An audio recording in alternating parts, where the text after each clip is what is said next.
नमस्कार, स्वागत है आप सभी का डीजी न्यूज पर। आप देख रहे हैं मिड डे प्राइम। मैं हूं ऋतु वर्मा। राष्ट्रपति के दोनों सदनों के संयुक्त संबोधन के साथ शुरू हुआ बजट सत्र। राष्ट्रपति ने संसद में रखा सरकार का विजन। प्रधानमंत्री ने कहा भारत के बजट पर सारे विश्व की नजर। आम बजट से पहले क्या कहता है आर्थिक सर्वेक्षण, होगी हर बात पर नजर। साथ ही बताएंगे कि दुनिया भर में कौन कौन सी खबरों पर है सबकी नजरें, क्या चल रहा है खेल और अर्थ जगत में, और कुछ झलकियां फिल्म, कला और संस्कृति के क्षेत्र से भी। लेकिन सबसे पहले बड़ी खबरें। राष्ट्रपति द्रौपदी मुर्मू के अभिभाषण के साथ बजट सत्र की हुई शुरुआत। राष्ट्रपति ने सरकार की उपलब्धियों का लेखा जोखा किया पेश। कहा सरकार ने देश हित को सदैव रखा सर्वोपरि।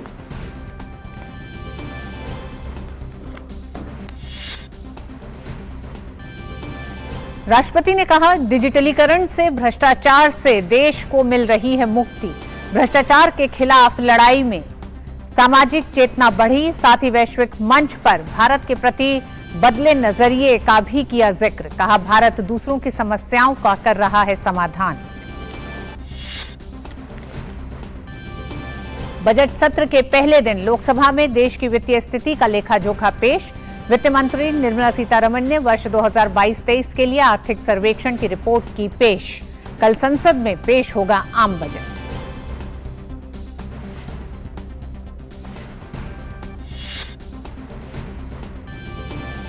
प्रधानमंत्री नरेंद्र मोदी ने कहा वर्तमान वैश्विक परिस्थिति में भारत के बजट की तरफ न सिर्फ देश का बल्कि पूरे विश्व का रहता है फोकस। कल पेश होने वाले बजट को जनता की आशाओं आकांक्षाओं को पूरा करने का जताया भरोसा। विपक्ष से की सदन के सुचारू संचालन की अपील। कहा तकरार के साथ तकरीर भी जरूरी। घटते ग्लोबल ग्रोथ की आशंका के बीच अंतर्राष्ट्रीय मुद्रा कोष ने भारतीय अर्थव्यवस्था पर फिर जताया भरोसा। वर्ष 2023 में भारत के लिए 6.1% आर्थिक वृद्धि दर का अनुमान लगाते हुए आईएमएफ ने कहा भारत दुनिया की सबसे तेजी से बढ़ने वाली अर्थव्यवस्था बना रहेगा। भारत की महंगाई दर में भी कमी का अनुमान जताया। नागालैंड और मेघालय विधानसभा चुनाव के लिए नामांकन दाखिल करने की प्रक्रिया आज से शुरू। दोनों राज्यों में 27 फरवरी को होगा मतदान, 2 मार्च को होगी मतगणना।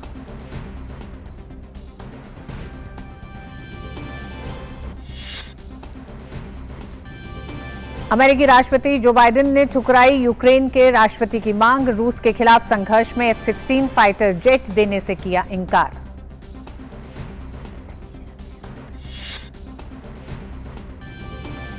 और पाकिस्तान के पेशावर में मस्जिद में हुए आत्मघाती हमले में अब तक 83 लोगों की मौत, 150 से अधिक घायल। तहरीक तालिबान को माना जा रहा है हमले का जिम्मेदार।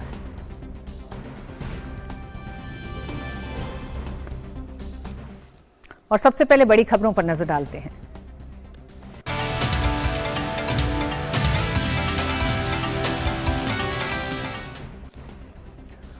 केंद्रीय वित्त मंत्री निर्मला सीतारमण ने आज लोकसभा में वित्तीय वर्ष 2022-23 की आर्थिक समीक्षा पेश की। वित्त मंत्री निर्मला सीतारमण ने आर्थिक सर्वेक्षण की रिपोर्ट सदन में पटल पर रखी।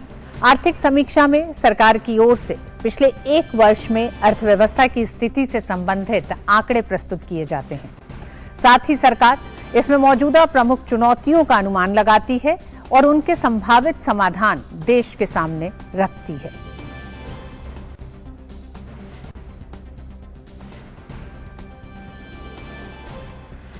आर्थिक सर्वेक्षण एक वार्षिक रिपोर्ट है जो अर्थव्यवस्था के विभिन्न क्षेत्रों की स्थिति को रेखांकित करती है और विकास को गति देने के लिए किए जाने वाले सुधारों का सुझाव देती है। संसद में वित्त मंत्री निर्मला सीतारमण ने आर्थिक सर्वेक्षण पेश किया। आर्थिक सर्वेक्षण अगले वित्त वर्ष के लिए सकल घरेलू उत्पाद यानी जीडीपी को प्रोजेक्ट करता है और इसमें भारत की आर्थिक स्थिति में महत्वपूर्ण अंतर्दृष्टि शामिल है।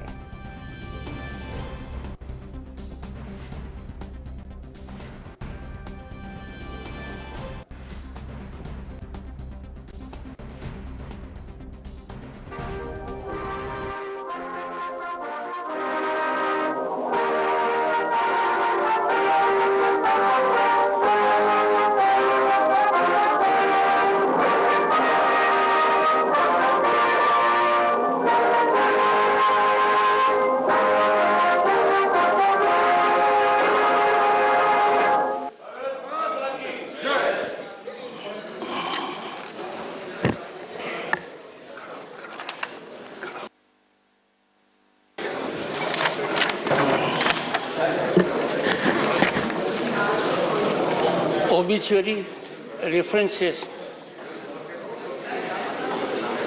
Honorable members,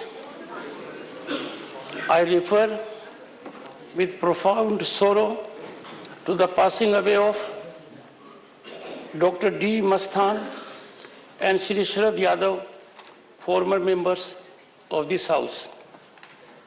Dr. D. Masthan passed away on the 22nd December 2022 at the age of 65 years.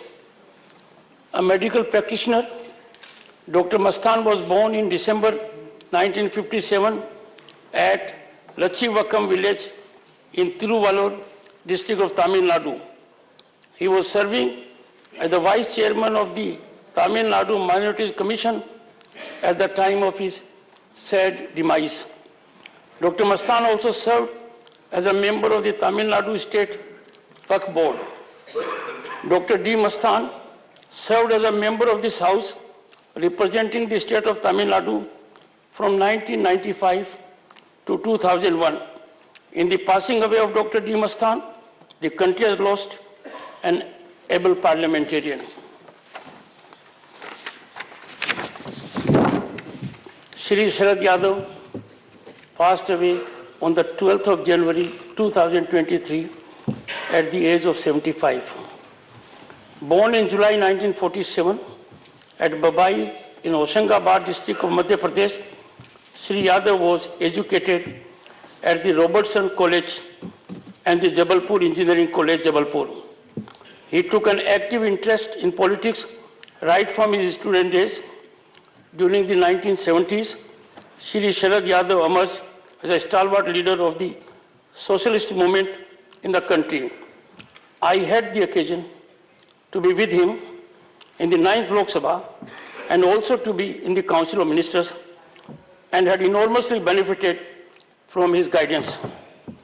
He was good enough to call on me on 29th October 2022, just a few weeks before his untimely demise.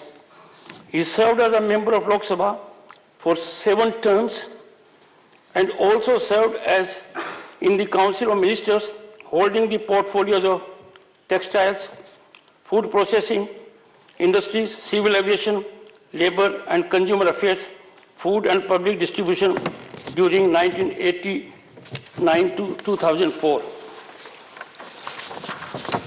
Shri Sharad Yadav served as a member of this House for 4 terms, representing the state of Uttar Pradesh for 1 term from 1986 to 1992, and the state of Bihar for 3 terms during 2004 to 2017.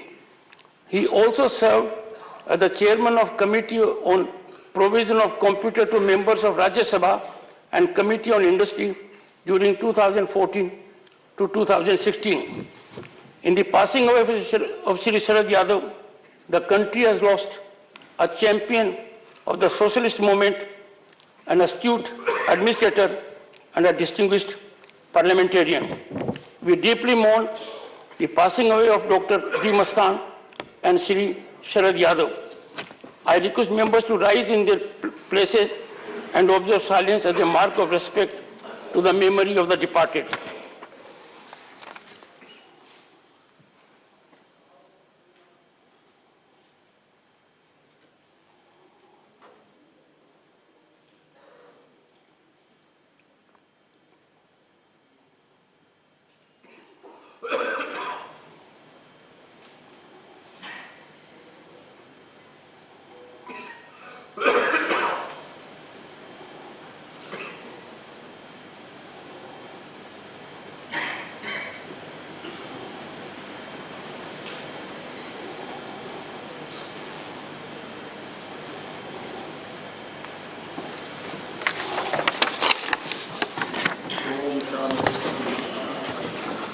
Secretary General will convey to the members of the bereaved families our sense of profound sorrow and deep sympathy.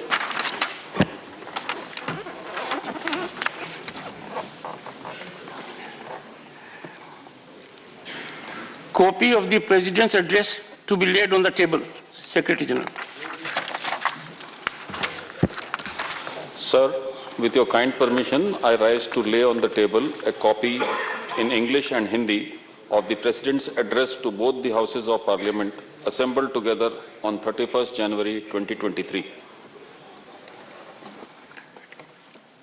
Honorable members, on behalf of this august House and on my own, sharing the sentiments of the nation, congratulations to the Indian under-19 women's cricket team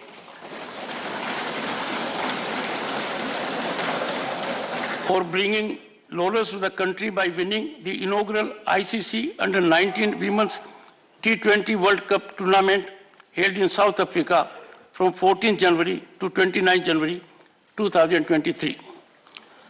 The monumental achievement of our young women sportspersons is a matter of great pride for the entire nation. Their accomplishment is testimony to the unwavering focus, tremendous hard work, and wholehearted dedication. Their spectacular performance will surely set the tone for our upward trajectory in sports as well and reflects changing sports ecosystem in the country. I wish all the players of the Indian under-19 women's cricket team on my own behalf and on your behalf the very best for their future endeavors and hope that they will continue to make the country proud by their achievements and be inspiration to many others. Papers to be laid on the table, Secretary General. Sir, with your kind permission, I rise to lay on the table a statement in English and Hindi showing the bills passed by the Houses of Parliament during the 258th session of Rajya Sabha and assented to by the President. Number 1, the Wildlife Protection Amendment Bill 2022. 2, the Energy Conservation Amendment Bill 2022. 3, the Constitution, Scheduled Castes and Scheduled Tribes Orders Second Amendment Bill 2022. 4, the Appropriation Number 4 Bill 2022. 5, the Appropriation Number 5 Bill 2022. 6, the New Delhi International Arbitration Center Amendment Bill 2022. 7, the Constitution Scheduled Tribes Order Second Amendment Bill 2022. 8, the Constitution Scheduled Tribes Order 4th Amendment Bill 2022. Srimati Nirmala Sitharaman. With your permission, sir, I rise to lay on the table a copy in English and Hindi of the Economic Survey 2022-23 along with highlights and statistical appendix. House stands adjourned to meet on Wednesday, the 1st February 2023, 1 hour after the presentation of the general budget in the Lok Sabha.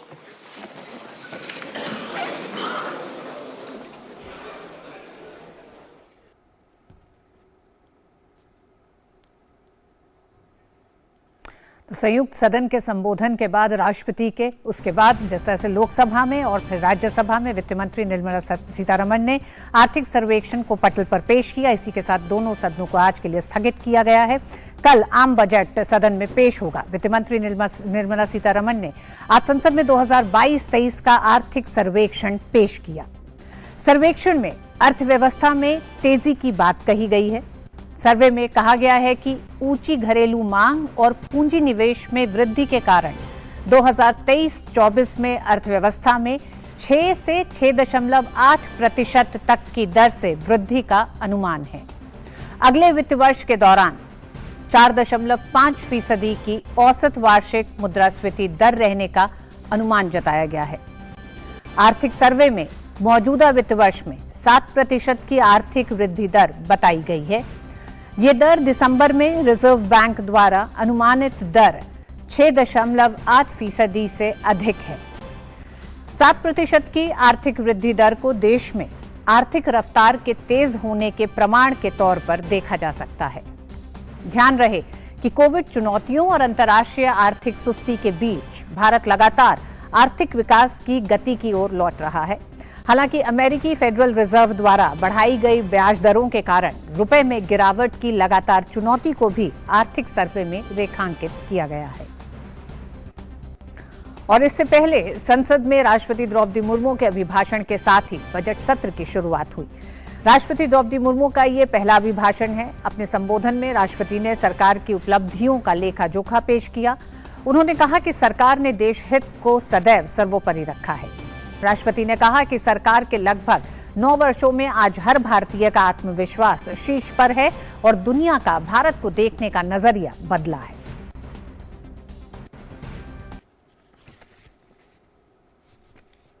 लगभग 9 वर्षों में भारत के लोगों ने अनेक सकारात्मक परिवर्तन पहली बार देखे हैं।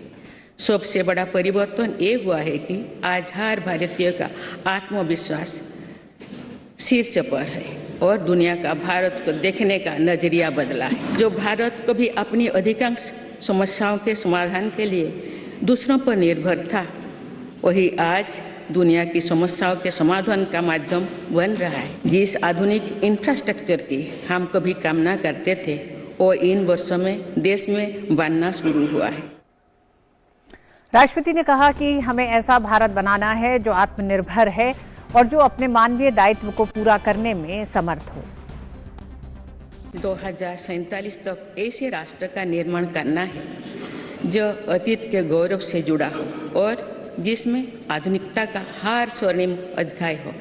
हमें ऐसा भारत बनाना है जो आत्मनिर्भर हो और जो अपने मानवीय दायित्वों का पूरा करने के लिए भी समर्थ हो। ऐसा भारत हो जिसमें गरीबी ना हो, जिसका मध्यम वर्ग भी वैभव से युक्त हो। ऐसा भारत हो जिसकी युवा शक्ति और नारी शक्ति समाज और राष्ट्र को दिशा देने के लिए सबसे आगे खड़े हो, जिसके युवा समय से 2 कदम आगे चलते हो। ऐसा भारत जिसकी विविधता और अधिक उज्जवल हो, जिसकी एकता और अधिक अटल हो। राष्ट्रपति ने कहा कि डिजिटलीकरण से भ्रष्टाचार से देश को मुक्ति मिल रही है। उन्होंने कहा कि भ्रष्टाचार के खिलाफ लड़ाई में सामाजिक चेतना बढ़ी है। भारत में ऐसा डिजिटल नेटवर्क तैयार हुआ है जिससे विकसित देशों में प्रेरणा ले रही है। बड़े बड़े घोटालों, सरकारी योजनाओं में भ्रष्टाचार की जिन समस्याओं से देश मुक्ति चाहता था, वो मुक्ति अब देश को मिल रही है। पॉलिसी पैरालिसिस के चर्चा से बाहर आकर आज देश की पहचान तेज विकास और दूरगामी दृष्टि से के लिए गए फैसलों के लिए भी जाने जाते हैं। इसलिए हम दुनिया की 10वें नंबर की अर्थव्यवस्था से 5वें नंबर पर पहुंचे। यही वो नींव है जो आने वाले 25 साल में विकसित भारत के निर्माण के आत्मविश्वास को बुलंद करेगी। राष्ट्रपति ने कहा कि देश में 11 करोड़ छोटे किसान हैं, जिन्हें सशक्त और समृद्ध करने के लिए हर तरह की कोशिश की जा रही है। मेरी सरकार की प्राथमिकता में देश के 11 करोड़ छोटे किसान भी है। ये छोटे किसान दशकों से सरकार की प्राथमिकता से वंचित रहे थे। आप इन्हें सशक्त और समृद्ध करने के लिए हर तरह की कोशिश की जा रही है। पीएम किसान सम्मान निधि के तहत इन छोटे किसानों को 2.25 लाख करोड़ रुपया से अधिक की मदद दी गई।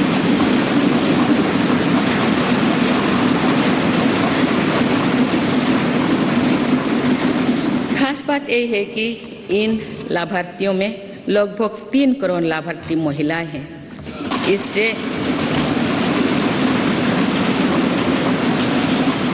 इससे अभी तक लगभग 54,000 करोड़ रुपया महिला किसानों को मिल चुकी है। इसी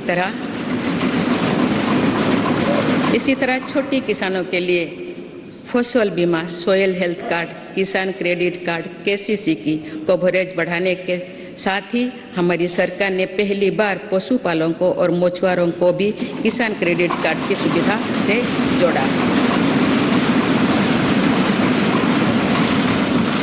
किसानों के सामर्थ्य को बढ़ाने के लिए एफपीओ यानी फार्मर प्रोड्यूसर ऑर्गेनाइजेशंस की स्थापना से लेकर फसलों के एमएसपी में वृद्धि करते हुए मेरी सरकार छोटे किसानों के साथ मजबूती से खड़ी है। राष्ट्रपति ने कहा कि मौजूदा सरकार ने बिना किसी भेदभाव के हर वर्ग के लिए काम किया है। उन्होंने कहा कि बीते कुछ वर्षों में सरकार के प्रयासों के चलते अनेक मूल सुविधाएं आज या तो 100% आबादी तक पहुंच चुकी हैं या फिर उस लक्ष्य के बहुत निकट हैं। मेरी सरकार ने देश हित को सदैव सर्वोपरि रखा। नीति रणनीति में संपूर्ण परिवर्तन की इच्छा शक्ति दिखाई। सर्जिकल स्ट्राइक से लेकर आतंकवाद पर कठोर प्रहार तक, एलओसी से लेकर एलएसी तक, हर दुस्साहस के कड़े जवाब तक, आर्टिकल 370 को हटाने से लेकर 3 तलाक तक मेरी सरकार की पहचान एक निर्णायक सरकार की रही है। राष्ट्रपति ने कहा कि पहले टैक्स रिफंड के लिए लंबा इंतजार करना पड़ता था। आज आईटीआर भरने के कुछ ही दिनों के भीतर रिफंड मिल जाता है। उन्होंने कहा कि आज जीएसटी से पारदर्शिता के साथ साथ करदाताओं की गरिमा भी सुनिश्चित हो रही है। जीएसटी से पारदर्शिता के साथ साथ करदाताओं की गरिमा भी सुनिश्चित हो रही है। जनधन, आधार, मोबाइल से कुछ फर्ज लाभार्थियों को हटाने से लेकर one nation one ration card तक एक बहुत बड़ा स्थायी सुधार हमने किया। डीबीटी के रूप में, डिजिटल इंडिया के रूप में एक स्थायी और पारदर्शी व्यवस्था देश ने तैयार की है। आज 300 से ज्यादा योजनाओं का पैसा सीधे लाभार्थियों के बैंक खाते तक पहुंच रहा है। अब तो पूरी पारदर्शिता से 27 लाख करोड़ रुपए से ज्यादा की रकम करोड़ों लोगों तक पहुंचाई गई है। वर्ल्ड बैंक की रिपोर्ट कहती है कि ऐसा योजना और ऐसी व्यवस्थाओं के कारण ही कोरोना काल में भारत करोड़ों लोगों को गरीबी रेखा से नीचे जाने से बचा पाया है। और संसद के बजट सत्र की शुरुआत से पहले प्रधानमंत्री नरेंद्र मोदी ने आज संसद भवन परिसर में मीडिया को संबोधित किया। प्रधानमंत्री ने कहा कि आज का दिन बेहद महत्वपूर्ण है क्योंकि वर्तमान राष्ट्रपति का ये पहला अभिभाषण है। बजट सत्र का प्रारंभ हो रहा है। भारत के वर्तमान राष्ट्रपति जी की आज पहली ही संयुक्त सदन को वो संबोधित करने जा रही है। राष्ट्रपति जी का भाषण भारत के संविधान का गौरव है, भारत की संसदीय प्रणाली का गौरव है और विशेष रूप से आज नारी सम्मान का भी अवसर है और दूर सुदूर जंगलों में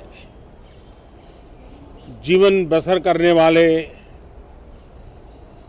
हमारे देश के महान आदिवासी परंपरा के सम्मान का भी अवसर है। प्रधानमंत्री ने कहा कि वर्तमान वैश्विक परिस्थिति में भारत के बजट की तरफ न सिर्फ देश बल्कि पूरे विश्व का ध्यान है। पीएम ने विश्वास जताया कि कल पेश होने वाले बजट में भारत की जनता की आशाओं आकांक्षाओं को पूरा किया जाएगा। भारत के बजट के तरफ न सिर्फ भारत का लेकिन पूरे विश्व का ध्यान है। डावाडोल विश्व की आर्थिक परिस्थिति में भारत का बजट भारत के सामान्य मानवी की आशा आकांक्षाओं को तो पूरा करने का प्रयास करेगा ही, लेकिन विश्व जो आशा की किरण देख रहा है उसे वो और अधिक प्रकाशमान नजर आए। मुझे पूरा भरोसा है निर्मला जी इन अपेक्षाओं को पूर्ण करने के लिए भरपूर प्रयास करेगी। इसके साथ ही प्रधानमंत्री ने विपक्ष से सदन के सुचारू संचालन में सहयोग की अपील की। उन्होंने कहा कि तकरार के साथ तकरीर भी जरूरी है। ये बजट सत्र में भी तकरार भी रहेगी लेकिन तकरीर भी तो होनी चाहिए। और मुझे विश्वास है कि हमारे विपक्ष के सभी साथी बड़ी तैयारी के साथ बहुत बारीकी से अध्ययन करके सदन में अपनी बात रखेंगे। सदन देश के नीति निर्धारण में बहुत ही अच्छी तरह से चर्चा करके अमृत निकालेगा जो देश को काम आएगा। और संसद से हमारे साथ जुड़ गए हमारे संवाददाता ऋषि। बेहद अहम दिन आज का, प्रधानमंत्री ने कई मायनों में इसकी अहमियत का जिक्र किया बजट सत्र की शुरुआत से पहले और राष्ट्रपति द्रौपदी मुर्मू के संबोधन से पहले।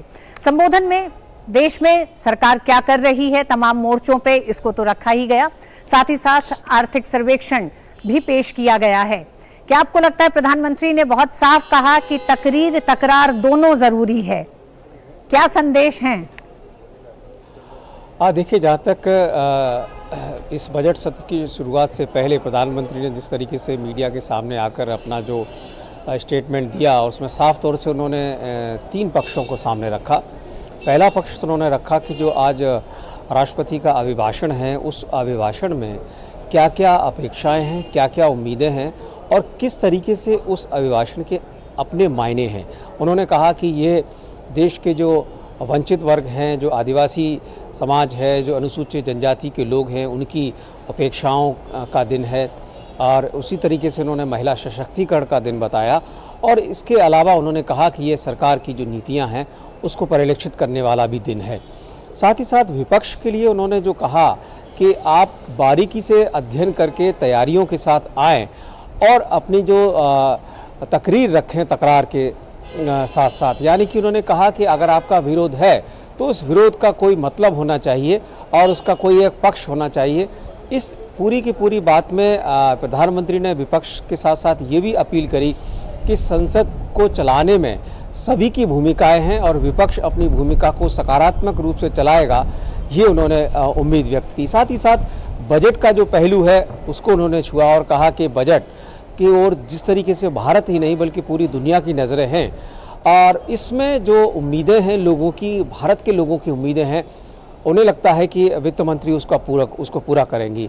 तो इन 3 बातों को प्रधानमंत्री ने अपने वक्तव्य में समाहित किया। वहीं अगर हम पूरे के पूरे राष्ट्रपति के भाषण को देखें तो ये अभिभाषण एक तरीके से ऐतिहासिक कहा जाएगा, क्योंकि इसमें उन्होंने जो अब तक सरकार जो कि 9 साल करीब पूरे कर रही है उसका पूरा एक लेखा जोखा उन्होंने रखा। और इसमें जो उन्होंने कहा कि ये सपने पूरे करने की सरकार है, इस सरकार का दायित्व लोगों की अपेक्षाओं के अनुरूप काम करने का है और जो वंचित वर्ग है ख़ासतौर से उस तक पहुंचने वाली ये सरकार है। तो ये जो राष्ट्रपति के अभिभाषण का जो मूल है, जो सार है, वो ये है कि ये आम जन की जो सरकार है, जो हमारा संविधान कहता है कि हम भारत के लोग, तो ये सरकार भारत के लोगों की है और उन लोगों की अपेक्षाओं, आकांक्षाओं और उनकी उम्मीदों को पूरा करने वाली है।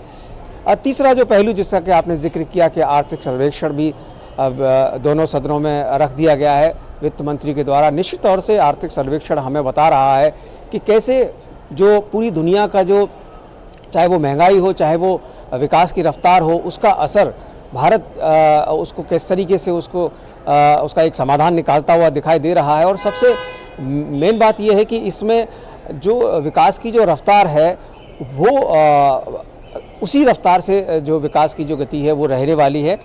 और जो उम्मीदें हैं आर्थिक सर्वेक्षण में बताई गई हैं कि 7% के आसपास ग्रोथ रेट रहने वाली है। और इसमें जो पूरी की पूरी दुनिया में जो इस समय जो लोगों की जो क्रय शक्ति है उसको लेकर हमारा भारत का जो आर्थिक सर्वेक्षण कहता है कि भारत उसमें 3रे स्थान पर है और विनिमय के आधार पर उसको हमने 5वें स्थान पर रखा है। तो ये जो आर्थिक गतिविधियां हैं उसको आने वाले समय में भारत की आर्थिक अर्थव्यवस्था किस तरीके से चलने वाली है और ये जो वर्तमान वर्ष है उसमें हमने कैसे अपनी उपलब्धियों को हासिल किया है, इसका लेखा जोखा आर्थिक सर्वेक्षण में आ ही गया है।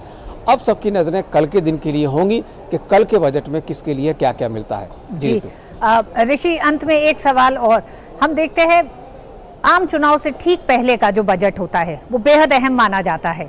2024 में लोकसभा चुनाव है, उससे पहले का सरकार का ये आखिरी बजट एक तरह से कहा जा सकता है, पूर्ण बजट अगर उस तरह से देखें तो क्या आपको लगता है कि इस बजट में और बजट का आज पहला दिन, आज की तैयारी सत्ता पक्ष विपक्ष की किस तरह की दिखाई देती है इस पूरे बजट सत्र के, खासकर जो पहला हिस्सा रहेगा उसको देखते हुए?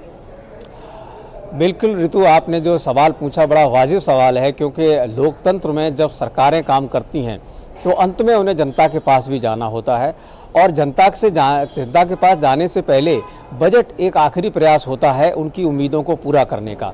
तो निश्चित तौर से इस पर भी जो सियासी विश्लेषक हैं उनकी नज़रें रहेंगी कि क्या इसमें कोई ऐसी गुंजाइश है जो आने वाले चुनावों के लिए संभावनाएं तलाशती हो, और एक क्या ये लोक लुभावन बजट होगा, किस तरीके का बजट होगा, भारत की अर्थव्यवस्था को मजबूत करने वाला बजट होगा, भारत की जो स्ट्रक्चरल है चेंजेस हैं या जो आर्थिक चुनौतियां हैं उनको पूरा करने वाला बजट होगा। इन सब चीज़ों पर ज़रूर विश्लेषकों की नज़र रहेगी, लेकिन आम जनता ये बात ज़रूर देखना चाहेगी कि उनके लिए क्या क्या राहत हैं इस बजट में। तो वहीं पर जो संरचना से संबंधित, जो स्ट्रक्चरल चेंजेस से संबंधित, जो आर्थिक नीतियों से संबंधित जो बातें होंगी, अर्थशास्त्री उस पर नज़र रखेंगे कि भारत की अर्थव्यवस्था को मजबूत करने की दिशा में इस कल के जो बजट की जो पहलू होंगे वो क्या होंगे।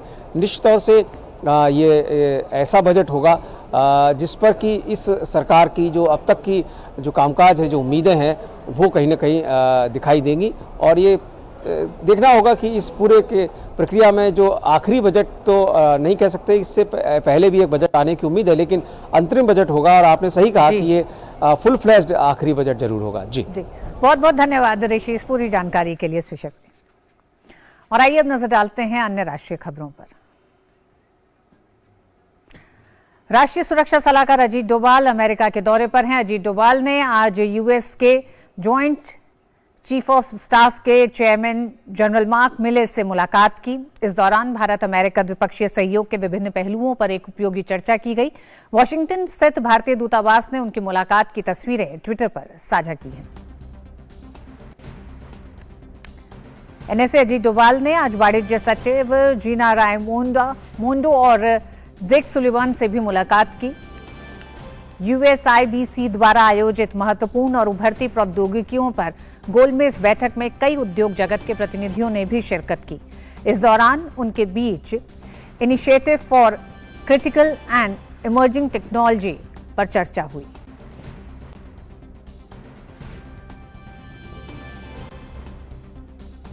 भारत यात्रा पर आए संयुक्त राष्ट्र महासभा के 77वें सत्र के अध्यक्ष साबा कोरोसी आज बेंगलुरु में हैं। साबा कोरोसी आज भारतीय विज्ञान संस्थान में वैज्ञानिकों और शिक्षाविदों से बातचीत करेंगे। साथ ही नागरिक समाज संगठनों के प्रतिनिधियों के साथ भी मुलाकात करेंगे। साबा कोरोसी बेंगलुरु में जल और स्वास्थ्य क्षेत्र की परियोजनाओं का भी दौरा करेंगे।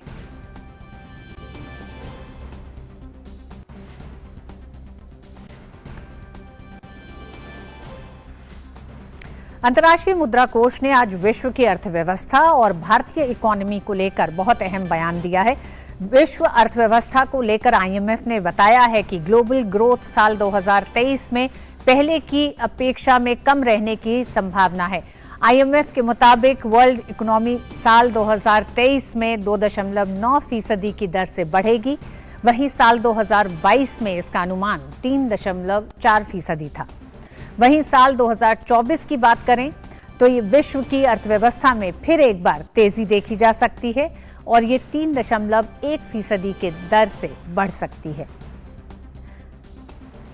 वहीं भारत की अर्थव्यवस्था की बात करें तो इस तिमाही में भारत की इकोनॉमी दुनिया की सबसे तेजी से बढ़ने वाली इकोनॉमी होगी। भारत की अर्थव्यवस्था मौजूदा तिमाही में 6.8% के दर से बढ़ रही है, जो अगले वित्त वर्ष की पहली तिमाही में 6.1% रहने की संभावना है। आईएमएफ ने भारतीय अर्थव्यवस्था को लेकर अहम बयान देते हुए कहा कि अक्टूबर दिसंबर की बीती तिमाही और जनवरी मार्च की तिमाही में भारतीय अर्थव्यवस्था 6.8% के दर से बढ़ेगी। इसके बाद अगले वित्त वर्ष यानी 2023-24 की पहली तिमाही में भारत की जीडीपी में गिरावट दर्ज की जाएगी और ये 6.1% के दर से बढ़ेगा। इस गिरावट के बाद भी भारतीय अर्थव्यवस्था दुनिया की तमाम अर्थव्यवस्थाओं के लिए एक ब्राइट स्पॉट का काम करेगी। इसके साथ आईएमएफ ने यह भी कहा है कि वित्त वर्ष 2025 में भारत की अर्थव्यवस्था एक बार फिर से 6.8% की दर से बढ़ेगी। ऐसे में इसमें कई बाहरी फैक्टर्स भी शामिल होंगे। और भारत में महंगाई को लेकर आईएमएफ ने आज एक रिपोर्ट जारी की है, जिसमें कहा गया है कि मौजूदा महंगाई दर 31 मार्च तक 6.8% से गिरकर 5% पर आ सकती है। इसके बाद भी महंगाई में गिरावट जारी रहेगी और यह आने वाले साल यानी 2024 तक 4% पर आ सकती है। आईएमएफ के अनुसंधान विभाग के डिवीजन प्रमुख डैनियल ले ने कहा है कि अन्य देशों की भारत में भी महंगाई में कमी आने की उम्मीद है और ये 2022 के मार्च तक मौजूदा महंगाई दर 6.8% से गिरकर 5% पर आ सकती है। वहीं 2024 तक इसके 4% पर जाने की उम्मीद है। आईएमएफ की ओर से जारी की गई वर्ल्ड इकोनॉमिक आउटलुक रिपोर्ट में कहा गया है कि दुनिया की 84% देशों में महंगाई की दर में 2022 के मुकाबले 23 में कमी देखने को मिलेगी। वैश्विक महंगाई दर भी 2022 के अपने औसत 8.8% से नीचे गिरकर 2023 में 6.6% पर आ सकती है और 2024 में ये 4.3 तक जा सकती है। इसके साथ ही बताया गया है कि दुनिया में महंगाई में कमी आने की बड़ी वजह अंतर्राष्ट्रीय स्तर पर कच्चे तेल और कमोडिटी के दामों में कमी आने के कारण आई है। वहीं दुनिया के केंद्रीय बैंकों की ओर से ब्याज दरों में बढ़ोतरी ने भी महंगाई दर को नीचे लाने में अहम भूमिका निभाई है।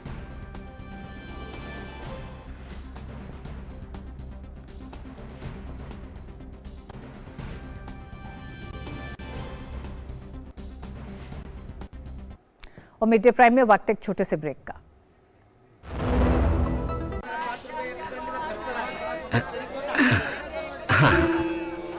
जैसे सही वजन से ग्राहक होते हैं खुश, वैसे ही सही सुरक्षा से परिवार होता है कल की चिंता से मुक्त। इसलिए मेरी मानो, आज ही जुड़िए प्रधानमंत्री जीवन ज्योति बीमा योजना और प्रधानमंत्री सुरक्षा बीमा योजना से, जो देती हैं 2-2 लाख रुपए का बीमा। दिखाइए समझदारी, निभाइए जिम्मेदारी। आज ही अपनी नजदीकी बैंक शाखा या डाकघर जाकर इन योजनाओं से जुड़ें।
मुख्यमंत्री योगी आदित्यनाथ आज गोरखपुर दौरे पर रहेंगे। मुख्यमंत्री नेपाल से आ रही शालिग्राम शिलाखंड का स्वागत करेंगे। नेपाल की काली गंडकी नदी से निकली 6 करोड़ वर्ष पुरानी 26 टन और 14 टन की शालिग्राम पत्थर देवशिला रथ शाम 4 बजे कुशीनगर से गोरखपुर में प्रवेश करेंगी। इसके बाद देवशिला शाम 5 बजे शहर के विभिन्न मार्गों से होते हुए गोरखनाथ मंदिर पहुंचेगी, जहां पर इसका भव्य स्वागत पीठाधीश्वर के रूप में मुख्यमंत्री योगी आदित्यनाथ करेंगे। देवशिलाओं के साथ नेपाल से 100 संत और प्रबुद्धजन भी आ रहे हैं। बुधवार को मुख्यमंत्री योगी आदित्यनाथ पूजन अर्चन के बाद इन सेनाओं को अयोध्या के लिए रवाना करेंगे। इन शिलाओं को अयोध्या के लिए रवाना करेंगे। अयोध्या में बन रहे भव्य राम मंदिर में स्थापित की जाने वाली भगवान राम और सीता माता की प्रतिमा के लिए शिलाएं नेपाल से लाई जा रही हैं। इसका नाम शालिग्राम शिलाखंड है, जो कि नेपाल की गंडकी नदी में पाए जाते हैं। शालिग्राम को भगवान विष्णु की प्रतिमूर्ति माना जाता है। इसी पत्थर से हिंदू घरों और मंदिरों में पूजे जाने वाले ठाकुर जी बनते हैं। भारत की G20 अध्यक्षता के दौरान वित्तीय समावेशन, हेल्थ, इंफ्रास्ट्रक्चर, पर्यावरण और टूरिज्म जैसे कई अन्य मुद्दों पर G20 की बैठकों का सिलसिला जारी है। इसी कड़ी में चेन्नई में शिक्षा से जुड़े मुद्दे पर G20 India education working group का आज सेमिनार आयोजित किया जा रहा है। इसमें शिक्षा में डिजिटल तकनीकी की भूमिका पर अहम फोकस किया जाएगा। इस सेमिनार का आयोजन IIT मद्रास द्वारा रिसर्च पार्क में किया जाएगा, जबकि इस सेमिनार में अंतर्राष्ट्रीय संगठनों सहित G20 समूह के 13 सदस्य देश और अतिथि देश हिस्सा लेंगे। सेमिनार में पैनल चर्चा के रूप में 3 सत्रों का आयोजन किया जाएगा। G20 एजुकेशन वर्किंग ग्रुप के बैठक की मेजबानी केंद्रीय शिक्षा मंत्रालय कर रहा है। एजुकेशन वर्किंग ग्रुप की पहली बैठक में भविष्य में समावेशी शिक्षा के अहम मुद्दों पर चर्चा होगी। साथ ही शिक्षा की आधारभूत साक्षरता और संख्यात्मकता सुनिश्चित करना, तकनीक सक्षम शिक्षा को हर स्तर पर अधिक समावेशी बनाना, शिक्षा को गुणात्मक और सहयोगी बनाना और शिक्षा अनुसंधान को मजबूत करना जैसे विषयों पर जोर दिया जाएगा। G20 देशों के पहले शिक्षा समूह की बैठक 1 और 2 फरवरी को चेन्नई में हो रही है। चेन्नई में होने वाली इस बैठक में विशेष रूप से हाइब्रिड शिक्षा के संदर्भ में मूलभूत साक्षरता और संख्यात्मकता सुनिश्चित करने पर केंद्रित होगी, जिसमें प्रौद्योगिकी आधारित शिक्षा को हर स्तर पर अधिक समावेशी, गुणात्मक और सहयोगी बनाना शामिल है। इसके अलावा EDWG की बैठक में क्षमता निर्माण, भविष्य के रोजगार के मद्देनजर आजीवन सीखने की प्रक्रिया को बढ़ावा देने, अनुसंधान को मजबूत करने और समृद्ध सहयोग और साझेदारी के माध्यम से नवाचार को बढ़ावा देने पर भी जोर दिया जाएगा। The focus that is happening under India's presidencyship is about tech-enabled learning, which is being anchored by IIT Madras in the workshop and the seminar and the exhibition that it is hosting. India's experience post-COVID in deployment of technology, be it in administrative COVID doses or in the ability to develop vaccines, or in terms of delivering education content through technology, is something that needs to be brought to the forefront. Chandigarh में अंतर्राष्ट्रीय वित्तीय संरचना कार्य समूह की बैठक का आज दूसरा दिन है। इस कार्य समूह का उद्देश्य अंतर्राष्ट्रीय वित्तीय संरचना को मजबूत करने पर ध्यान केंद्रित करना है, साथ ही कमजोर देशों द्वारा सामना की जाने वाली कई चुनौतियों का समाधान करना है। बैठक में अंतर्राष्ट्रीय वित्तीय संरचना की स्थिरता और एकजुटता बढ़ाने के तौर तरीकों पर भी चर्चा होगी। आज वैश्विक वित्तीय सुरक्षा, ऋण जोखिमों का प्रबंधन और वित्तीय लचीलेपन को मजबूत करने जैसे विषयों पर सत्र का आयोजन किया जाएगा। नागालैंड में विधानसभा चुनाव के लिए आज से नामांकन दाखिल करने की प्रक्रिया शुरू होगी। उम्मीदवार 7 फरवरी तक अपना नामांकन पत्र दाखिल कर सकते हैं। 8 फरवरी को नामांकन पत्रों की जांच की जाएगी और 10 फरवरी तक नाम वापस लिए जा सकते हैं। मतदान 27 फरवरी को होगा और मतगणना 2 मार्च को होगी। कुल 13,17,632 मतदाता अपने मताधिकार का प्रयोग करेंगे। 24,689 नए मतदाताओं को मतदान सूची में शामिल किया गया है।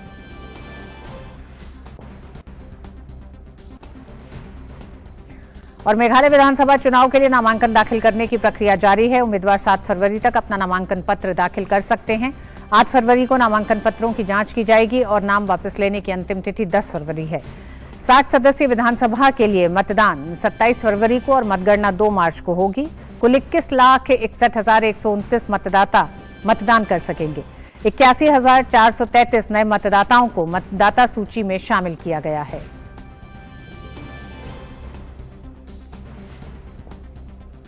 ऑस्ट्रेलिया में भारतीय उच्चायुक्त मनप्रीत वोहरा ने मेलबर्न में प्रतिष्ठित इस्कॉन कृष्ण मंदिर को खालिस्तानी तत्वों के द्वारा नुकसान पहुंचाए जाने की निंदा की है। ऑस्ट्रेलिया में भारतीय उच्चायुक्त मनप्रीत वोहरा ने मेलबर्न में श्री शिव विष्णु मंदिर का दौरा किया और खालिस्तान समर्थक तत्वों द्वारा बर्बरता की निंदा की। उन्होंने ये भी कहा कि पूजा स्थल हमेशा सभी समुदायों और धर्मों द्वारा पूजनीय रहा है। मनप्रीत वोहरा ने मेलबर्न के एल्बर्ट पार्क में प्रतिष्ठित इस्कॉन कृष्ण मंदिर के भी दर्शन किए। यहां की एक तस्वीर को ट्विटर पर शेयर करते हुए उन्होंने लिखा, एल्बर्ट पार्क मेलबर्न में प्रतिष्ठित इस्कॉन कृष्ण मंदिर के दर्शन करने का सौभाग्य मिला। ये एक और पवित्र स्थान है जिसे हाल ही में खालिस्तानी तत्वों ने नुकसान पहुंचाया है। इसे रोका जाना चाहिए। द ऑस्ट्रेलिया टुडे की रिपोर्ट के अनुसार रविवार को कथित खालिस्तानी समर्थक समूहों के लोगों ने हाथों में राष्ट्रीय ध्वज लिए भारतीयों पर हमला किया था।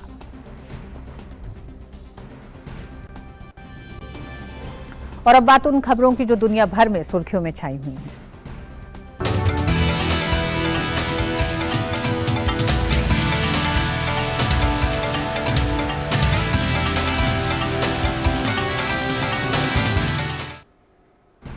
पाकिस्तान के पेशावर के पुलिस लाइन इलाके में एक मस्जिद में हुए आत्मघाती बम विस्फोट में मृतकों की संख्या बढ़कर 83 हो गई, जबकि हमले में 100 से अधिक लोग घायल हैं। विस्फोट उस समय हुआ जब दोपहर की नमाज के लिए बड़ी संख्या में लोग मस्जिद में जमा हुए थे। मस्जिद के अंदर लगभग 400 लोग थे। विस्फोट के कारण मस्जिद का एक हिस्सा ढह गया। इस बीच आतंकी गुट तहरीक-ए-तालिबान पाकिस्तान को इस हमले का जिम्मेदार माना जा रहा है। पाकिस्तान के प्रधानमंत्री शहबाज शरीफ ने इस आतंकवादी हमले की निंदा करते हुए पीड़ितों का हर संभव उपचार किए जाने के लिए कहा है। उन्होंने हमले में शामिल लोगों के खिलाफ कड़ी कार्रवाई का निर्देश दिया है। अमेरिका की एक शीर्ष राजनयिक ने सोमवार को द्विपक्षीय संबंधों को और अधिक मजबूत करने के लिए नेपाल के प्रधानमंत्री पुष्पकमल दहल प्रचंड समेत अन्य वरिष्ठ नेताओं से मुलाकात की। राजनयिक ने नेपाल में अगले 5 साल में $1 अरब के निवेश का वादा भी किया। अमेरिका में राजनीतिक मामलों की उपमंत्री विक्टोरिया नुलैंड 2 दिवसीय दौरे के तहत रविवार को काठमांडू पहुंची। जो बाइडेन के अलावा 2 पूर्व अमेरिकी राष्ट्रपतियों बराक ओबामा और जॉर्ज W. बुश के कार्यकाल में भी अनुभवी राजनयिक नुलैंड कई महत्वपूर्ण पदों पर काम कर चुकी हैं। प्रचंड के पिछले साल 25 दिसंबर को प्रधानमंत्री बनने के बाद वह नेपाल की यात्रा करने वाली अब तक की सबसे वरिष्ठ विदेशी पदाधिकारी हैं। नुलैंड ने बालुवातार में प्रधानमंत्री के आधिकारिक आवास पर प्रचंड से मुलाकात की। संयुक्त अरब अमीरात के उपराष्ट्रपति और प्रधानमंत्री एवं दुबई के शासक शेख मोहम्मद बिन राशिद अल मखदूम के अल मिनहद जिले और इसके आसपास के क्षेत्रों का नाम बदलकर हिंद सिटी कर दिया है। जानकारी के मुताबिक शहर को 4 क्षेत्रों में बांटा गया है, जिनके नाम हिंद 1, हिंद 2, हिंद 3 और हिंद 4 है। इसमें संयुक्त अरब अमीरात के निवासियों के लिए घर हैं। हिंद सिटी का इलाका करीब 83.9 किलोमीटर के क्षेत्र में फैला है। साथ ही ये शहर अमीरात रोड, दुबई अल एन रोड और जेबल अली लहबाब रोड जैसी प्रमुख सड़कों से जुड़ा हुआ है। रूस के राष्ट्रपति व्लादिमीर पुतिन ने सऊदी अरब के क्राउन प्रिंस मोहम्मद बिन सलमान अल सऊद के साथ फोन पर बातचीत की। दोनों नेताओं ने इस दौरान ओपेक प्लस समूह के सहयोग पर चर्चा की। रूसी राष्ट्रपति की वेबसाइट पर यह जानकारी दी गई है। वेबसाइट के मुताबिक राष्ट्रपति पुतिन और क्राउन प्रिंस ने राजनीतिक, व्यापार, आर्थिक और ऊर्जा क्षेत्रों में द्विपक्षीय सहयोग के विकास के साथ साथ वैश्विक तेल बाजार को स्थिरता प्रदान करने के लिए ओपेक प्लस समूह के भीतर सहयोग पर बातचीत की। पेट्रोलियम निर्यातक देशों के संगठन ओपेक और उसके सहयोगियों की बैठक इस सप्ताह होने वाली है। बैठक का नेतृत्व रूस करेगा।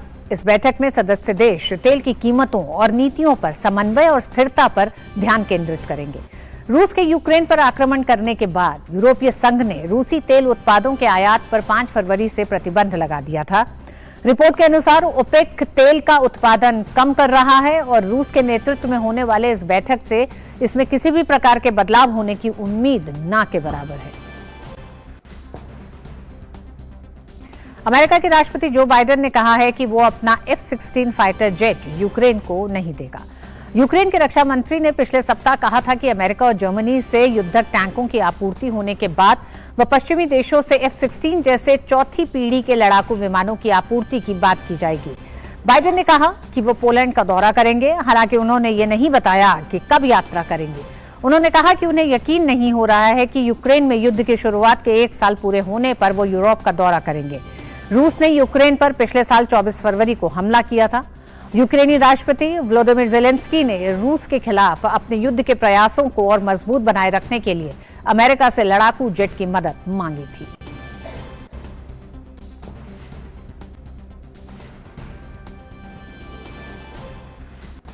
और मिड डे प्राइम में आइए अब देखते हैं कुछ खेल जगत की खबरें।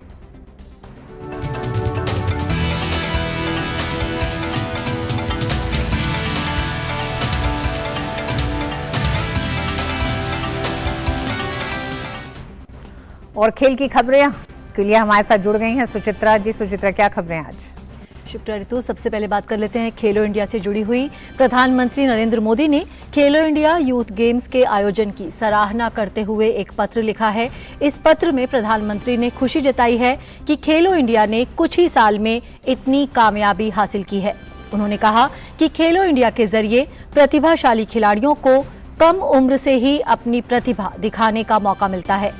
इस पत्र को साझा करते हुए केंद्रीय खेल मंत्री अनुराग सिंह ठाकुर ने लिखा कि खिलाड़ियों के उत्साहवर्धन एवं खेल संस्कृति को और बल देने के लिए खेलो इंडिया के 5वें संस्करण के लिए आदरणीय प्रधानमंत्री जी का यह पत्र न सिर्फ भाग ले रहे खिलाड़ियों के लिए आशीर्वाद है, मार्गदर्शक है, अपितु हम सब के लिए प्रेरणादायक भी है। खेलो इंडिया यूथ गेम्स में आज table tennis, volleyball, kho kho, boxing, तीरंदाजी, बैडमिंटन और बास्केटबॉल के मुकाबले खेले जाएंगे। देश भर के 6000 से अधिक खिलाड़ी 13 दिन तक चलने वाले खेलो इंडिया यूथ गेम्स में भाग ले रहे हैं। इस बार खेलो इंडिया यूथ गेम्स 2022 की मेजबानी मध्य प्रदेश कर रहा है। इसमें सभी खिलाड़ी कुल 27 खेलों में पदक के लिए जोर आजमाइश करेंगे। सरकार हर आयु वर्ग के लिए फिटनेस, संतुलित आहार और मानसिक सेहत के महत्व पर ध्यान दे रही है। भारतीय मुक्केबाज निखत जरीन ने खेलो इंडिया यूथ गेम्स के दौरान मिलेट्स को प्रमोट करने के लिए मिलेट्स युक्त आहार का आनंद लिया। लोकसभा में आज अंडर 19 विश्व कप जीतने वाली भारतीय महिला क्रिकेट टीम को बधाई दी गई। लोकसभा अध्यक्ष ओम बिरला ने टीम की जीत को उनके अथक प्रयासों का फल बताते हुए भविष्य के लिए शुभकामनाएं दी। महिला क्रिकेट टीम ने 29 जनवरी 2023 को दक्षिण अफ्रीका में पहला आईसीसी अंडर 19 महिला T20 विश्व कप जीता है। ये सभा भारतीय महिला क्रिकेट टीम को उनकी इस उपलब्धि के लिए बधाई देती है। उनकी इस विजय से युवा खिलाड़ियों को निश्चित रूप से प्रेरणा मिलेगी। सदन अंडर 19 भारतीय महिला क्रिकेट टीम के सभी सदस्यों को बधाई और उनके भावी प्रयासों के लिए शुभकामनाएं। भारत की अंडर 19 महिला टीम के दक्षिण अफ्रीका में इतिहास रचने के बाद भारतीय क्रिकेट कंट्रोल बोर्ड के सचिव जय शाह ने एक और बड़ा ऐलान किया है। जय शाह ने कहा है कि महान बल्लेबाज सचिन तेंदुलकर और बीसीसीआई 1 फरवरी को अहमदाबाद के नरेंद्र मोदी स्टेडियम में विश्व कप चैंपियंस का अभिनंदन करेंगे। महिला अंडर 19 टीम ने रविवार को पहला महिला अंडर 19 T20 विश्व कप जीतकर इतिहास रच दिया था। भारत ने फाइनल में इंग्लैंड को 7 विकेट से हराया था। और भारतीय सीनियर महिला क्रिकेट टीम ने त्रिकोणीय T20 सीरीज के पहले मैच में वेस्टइंडीज को 8 विकेट से हरा दिया। पहले बल्लेबाजी करते हुए वेस्टइंडीज की टीम ने 20 ओवर में 6 विकेट पर 94 रन बनाए। भारत की तरफ से दीप्ति शर्मा ने 3 और पूजा वस्त्राकर ने 2 विकेट लिए। जवाब में भारतीय टीम ने 13.5 ओवर में 2 विकेट के नुकसान पर ही ये लक्ष्य हासिल कर लिया। तो ये थी इस वक्त की खेल की प्रमुख खबरें। वापस चलते हैं ऋतु के पास। खेल की खबरों के लिए शुक्रिया सुचित्रा। और इसी के साथ मिड डे प्राइम में आज बस इतना। पूरी टीम को दीजिए अनुमति। डीडी न्यूज पे खबरें जारी रहेंगी। नमस्कार।